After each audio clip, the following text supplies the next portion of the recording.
Welcome to my YouTube channel Chemistry Masters. Today we are going to start class 11th by its first chapter, some basic concepts of chemistry.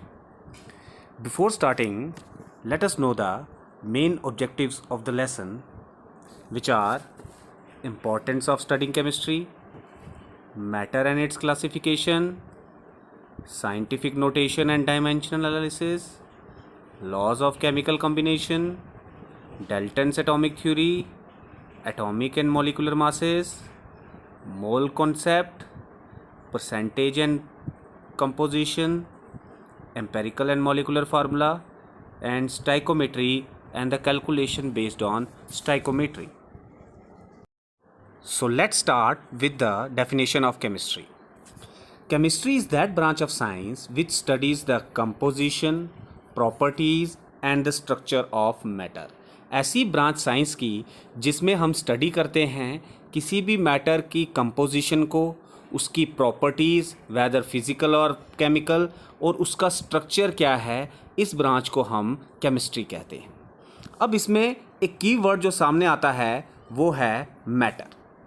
Matter जो आपने 9th class में भी पढ़ा हुआ है, matter is anything that occupies space and has मास। कोई भी ऐसी चीज़ जो स्पेस लेती है और उसका कोई मास है, उसको हम मैटर कहते हैं। जैसे कि एग्जांपल में आप देख सकते हैं table, chair, duster, even dust particles, whether they can be seen with the naked eye और not, it is matter. Before studying the classification of matter, let us study about the importance of studying chemistry. Chemistry science में central role play करती है, इसलिए इसे central science भी कहते हैं। अब समझते हैं कि आखिर इस केमिस्ट्री का यूज़ क्या है। तो पहले बात करें in agriculture and food. It has provided chemical fertilisers such as urea, calcium phosphate, sodium nitrate, etc., which all are chemicals. It has helped to protect the crops from insects and harmful pests by insecticides and pesticides. तो insecticide और pesticides की वजह से हम अपनी crop को बचा सकते हैं from insects and pest. The use of preservative has help to preserve food. Food preservation में भी हम प्रिजर्वेटिव्स का जो यूज़ करते हैं वो भी केमिकल्स हैं, जिससे हम अपना फूड जैसे कि जैम, बटर, पिकल्स एट्सेट्रा, इनको ज़्यादा देर तक बचाए रख सकते हैं खराब होने से। Second point is health and sanitation. तो हेल्थ और सैनिटेशन में भी केमिस्ट्री ने एक बहुत इंपॉर्टेंट रोल प्ले किया है। जैसे it has provided Mankind with many life saving drugs. बहुत सारी लाइफ सेविंग ड्रग्स जो हैं वो केमिकल्स की हेल्प से ही बनती है, केमिस्ट्री की वजह से ही बनती हैं। Disinfectant such as phenol is use to kill micro organisms present in toilet floors etcetera. तो डिसइंफेक्टेंट्स जो हैं वो भी जो हम जर्म्स को मारने के लिए यूज़ करते हैं अपने टॉयलेट्स में और फ्लोर को साफ़ करने में, वो भी हमारे केमिकल्स से ही बनता है। A low concentration of chlorine is use for the sterilisation of water. तो पानी को साफ करने के लिए भी हम क्लोरीन का यूज़ करते हैं, जो भी खुद में एक केमिकल है। अभी आप रिसेंटली देख रहे हैं कि कोविड-19 के चलते हमारे देश में ये कहा जा रहा है कि हाथ को बार बार सैनिटाइज करना है, घर को बारी बारी सैनिटाइज करना है। तो उसके लिए हम प्रॉपर केमिकल्स यूज़ कर रहे हैं, जैसे हैंड सैनिटाइज़र्स जो हैं हम हाथ साफ़ करने के लिए यूज़ कर रहे हैं, वो भी एक केमिकल है। सैनिटाइजेशन करने के लिए हम केमिकल्स का यूज़ कर रहे हैं। तो केमिस्ट्री का हेल्थ और सैनिटेशन में भी एक बहुत ही बड़ा कंट्रीब्यूशन है। Third point is saving the environment. तो इन्वायरमेंट को बचाने के लिए भी केमिस्ट्री ने बहुत ही अच्छा रोल प्ले किया है। जैसे rapid industrialisation all over the world resulted in the lot of pollution. बहुत सारा पॉल्यूशन जो है इंडस्ट्रियलाइजेशन की वजह से, गाड़ियों के धुएं की वजह से बहुत ही ज़्यादा पॉल्यूशन हो रहा है। तो scientist are working day and night to develop substitutes which may cause lower pollution. तो साइंटिस्ट जो हैं वो दिन रात काम कर रहे हैं ताकि इन सारे पॉल्यूशन को ख़त्म कर किया जाए। For example CNG a very effective substitute for petrol. तो पेट्रोल की जगह अगर हम CNG यूज़ करें तो हम लेस पॉल्यूशन कर पाएंगे then petrol. Fourth point is application in industry. तो chemistry has played an important role in developing many industrial manufactured fertilizers, acids, salts, drugs. ये सब without the help of chemistry possible नहीं थे. Paper industries, textile industries, building material manufacturing industries, इन सब ने बहुत ही ज़्यादा कंट्रीब्यूशन दिया है मैनकाइंड में, और without the help of chemistry ये पॉसिबल नहीं था. Next point is chemistry in our daily life. तो हमारी डेली लाइफ में भी केमिस्ट्री ने एक बहुत इंपॉर्टेंट रोल प्ले किया है. जैसे हम घर के खाने की बात करें, मेडिसिन्स की बात करें, ड्रग्स की बात करें, ये सारी की सारी केमिकल लेबॉर्ट्रीज़ में बनती हैं. घर में यूज़ होने वाले सोप्स, डिटर्जेंट्स, डिसइंफेक्टेंट्स, फूड, ये सारा का सारा केमिस्ट्री की वजह से ही पॉसिबल हो पाया है. तो ये कुछ पॉइंट्स हमने डिस्कस किए केमिस्ट्री के, क्या स्कोप हैं, क्या इम्पोर्टेंस है हमारी डेली लाइफ में. और भी बहुत सारे पॉइंट्स जो हैं इसमें कवर होते हैं, तो वो आसानी से आप खुद भी बना सकते हैं. जैसे in communication, in Wars etcetera हम केमिस्ट्री का या केमिकल्स का यूज़ करते हैं. नेक्स्ट हम जो डिस्कस करेंगे वो है क्लासिफिकेशन ऑफ मैटर. मैटर जो कि हमने पहले भी कहा, anything which occupies space and has mass is known as matter. By space we means that volume. तो ऐसी कोई भी चीज़ जो कोई स्पेस कवर करती है और जिसका कोई मास है उसको हम मैटर कहते हैं. अब based on physical and chemical properties it is divided into two types, physical classification and chemical classification. तो let us discuss them one by one. तो फिजिकल क्लासिफिकेशन ऑफ मैटर. तो based upon the physical characteristics it is classified into three states, solid, liquids, gases. तो एक एक करके solids, liquids और gases के बारे में स्टडी करेंगे. आपने अपनी प्रीवियस क्लासेस में भी इनकी क्लासिफिकेशन पढ़ी हुई है, बट अब हम एक एक करके इनकी डेफिनेशन देखेंगे और इनकी प्रॉपर्टीज़ देखेंगे. तो सबसे पहले बात करते हैं सॉलिड्स.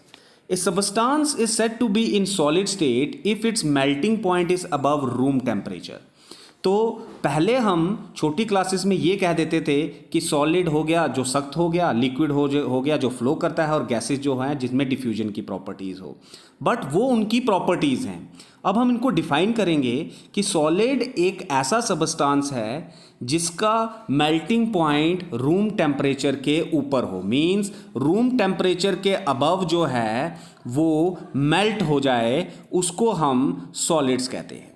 जो इम्पॉर्टेंट करेक्टरिस्टिक्स हैं सॉलिड्स के वो हैं, दे आर रिजिड, वो सख्त होते हैं, उनकी डेफिनेट शेप होती है, डेफिनेट वॉल्यूम होती है, और उनके जो कॉन्स्टिट्यूएंट पार्टिकल्स हैं, चाहे वो एटम्स हैं, मॉलिक्यूल्स हैं या आयंस हैं, they are held together by strong forces of attraction. Second important characteristic is they are almost incompressible. तो सॉलिड्स जो हैं वो ऑलमोस्ट इनकम्प्रेसिबल होते हैं और दे हैव हाई डेंसिटीज़. और थर्ड प्रॉपर्टी है कि उनकी डेंसिटी जो है वो बहुत ही हाई होती है. Next is liquids. A substance is said to be in liquid state if its boiling point is above room temperature. तो एक सबस्टांस को हम लिक्विड स्टेट में तब कहेंगे जब उसका boiling point room temperature that is 2298 kelvin इससे ऊपर हो, under 1 atmospheric pressure. For example water की बात करें, इथाइल अल्कोहल की बात करें, तो इनका बॉइलिंग पॉइंट जो है वो रूम टेम्परेचर के अबव होता है. तो मेन प्रॉपर्टीज ऑफ लिक्विड्स क्या हैं? They are composed of microscopic particles called molecules. They have definite volume but not definite shape. The molecules of liquid are always in constant random motion. Third is gases. A substance is regarded as a gas if its boiling point is below room temperature under 1 atmospheric pressure. तो एक substance को gas तब कहा जाता है जब उसका boiling point जो है वो रूम टेम्परेचर से कम हो. तो गैसेस की कुछ प्रॉपर्टीज़ हैं, वो है that they do not have definite shape, they acquire the shape of the container in which they are placed. They do not have definite volume, they change their volume when temperature और pressure is changed. तो इनकी definite volume नहीं होती. जब हम temperature या pressure को change करते हैं तो इनकी वॉल्यूम भी चेंज हो जाती है। And the third is gases always form A homogeneous mixture irrespective of their nature. तो गैसेस का नेचर जैसा भी हो ये हमेशा होमोजीनियस मिक्सचर बनाते हैं, for example air. Now let's talk about the chemical classification of matter. On the basis of chemical composition, it is divided into two types. One is homogeneous matter and the other is heterogeneous matter. Homogeneous matter जो है ये भी आगे further pure substances और homogeneous mixtures में divide है। जैसे कि हम इस फ्लो चार्ट में देख पा रहे हैं, जैसे अगर हम प्योर सब्सटेंसेस की बात करें तो प्योर सब्सटेंसेस भी आगे एलिमेंट्स और कंपाउंड्स में डिस्ट्रीब्यूट होता है। एलिमेंट्स जो हैं they are further divided into metals, non metals and metalloids, जो आपने अपनी प्रीवियस क्लासेस, छोटी क्लासेस में पढ़ा हुआ है। और कंपाउंड्स भी जो हैं वो भी दो टाइप के होते हैं, जिसमें हम स्टडी करेंगे इनऑर्गेनिक और ऑर्गेनिक कंपाउंड्स। अब अगर हम होमोजीनियस मिक्सचर की बात करें तो होमोजीनियस मिक्सचर में हम सिंपल एग्जांपल एयर की ले सकते हैं। होमोजीनियस मिक्सचर का मतलब है कि जहाँ पर हम दो या दो से ज़्यादा कंपोनेंट को मिक्स कर रहे हैं और वहाँ पर किसी भी तरह की कोई बाउंड्री वॉल या कोई डिस्टिंग्विश हम चीज़ नहीं दे सकते। जैसे air is a mixture of gases, मगर उसमें हम किसी भी तरह की कोई बाउंड्री वॉल मीन्स नाइट्रोजन कहाँ है और ऑक्सीजन कहाँ है ये नहीं देख पाते। और हम अगर हिट्रोजीनियस मैटर की बात करें तो हिट्रोजीनियस मैटर्स को हम सिंपली मिक्सचर्स भी कहते हैं। अब अगर हम पूरी क्लासिफिकेशन मैटर को एक फ्लो चार्ट के हिसाब से देखें तो आपकी स्क्रीन पर आप देख रहे हैं the universe is divided into matter and energy. The matter is further classified into physical classification and chemical classification, जो आपने अभी देखा, जिसमें फिजिकल क्लासिफिकेशन में सॉलिड, लिक्विड और गैसेस, जिनकी एग्जांपल है जैसे सॉलिड में अगर हम बात करें तो कॉमन साल्ट, लिक्विड में वाटर, गैसेस में एयर। अब बात करते हैं केमिकल क्लासिफिकेशन में homogeneous matter and heterogeneous matter. Heterogeneous matter जैसे मैंने पहले भी बताया उनको हम सिंपली मिक्सचर्स भी कहते हैं। अब होमोजीनियस मैटर जो है they are further classified as pure substances and homogeneous mixture. Pure substances जैसे मैंने पहले भी एग्जांपल दी थी, sugar, iron etcetera. Then pure substances further classified as elements and compounds. Elements like metals, non-metals and metallites. Metal like iron, gold, silver, copper, etc. In non-metal like oxygen, sulfur, carbon, phosphorus. In metallites like boron, silicon, etc. And then अगर compounds की बात करें तो दो types हैं। Inorganic compounds like sodium chloride, washing soda, plaster of Paris, etc. Then organic compound की बात करें ethyl alcohol, petroleum, synthetic fibres etcetera. और इसी में एक पार्ट जो अभी रहता है वो है होमोजीनियस मिक्सचर्स, जिनको हम सिंपली सॉल्यूशंस भी कहते हैं, एलॉयज भी कहते हैं etcetera. So students, I hope कि आपको टॉपिक क्लियर हो गया होगा। अपने नेक्स्ट वीडियो में हम law of chemical combination discuss करेंगे।